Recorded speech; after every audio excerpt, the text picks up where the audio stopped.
আসসালামু আলাইকুম রহমতুল্লাহ। আমরা আসছিলাম আজকে শুক্রবার বাসতুল বাজার করার জন্য। তো এক সপ্তাহের ভিতরে 10 দিনের ভিতরে যে কিভাবে সবজির দাম উপরে দিয়ে গেছে আপনাদেরকে আমরা দেখাইতেছি যে কত দাম বাড়ছে এক সপ্তাহের ভিতরে।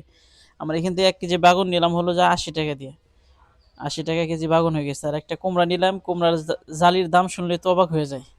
চাচারে বললাম কয় টাকা? 60 টাকা। আমরা বললাম 50 টাকা দিই, কয় 1 টাকা কম হবো না, নাগলে নেন নইলে থুয়ে যান। একেবারে 60 টাকা, ওইরকম ভাবে ব্যবহারও না বাস। সবজি মার্কেটের এত দাম হয়ে গেছে, মানে স্বর্ণের দামের চাইতে এরকম বেশি, এবং তাদের কি ভাব।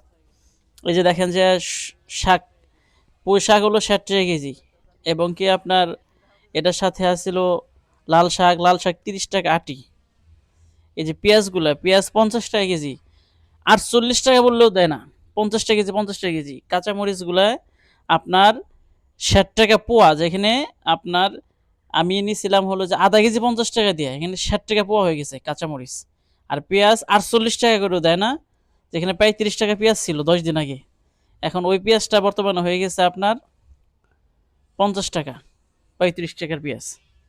এর একটু সামনে যাই, আমরা ধুমরাগুলা 30 টাকা নিয়েছিলাম আমি গত সপ্তাহে, এই সপ্তাহে ধুমরা 80 টাকা কেজি। এক সপ্তাহের ব্যবধানে দেখেন কতটুকু সবজির দাম উপরে চলে গেছে। আর একটা যে দেশি লাউ, এই লাউটা হলো 80 টাকা দিয়ে নিল, আমি নেই না, অন্যজন নিচ্ছে 80 টাকা দিয়ে।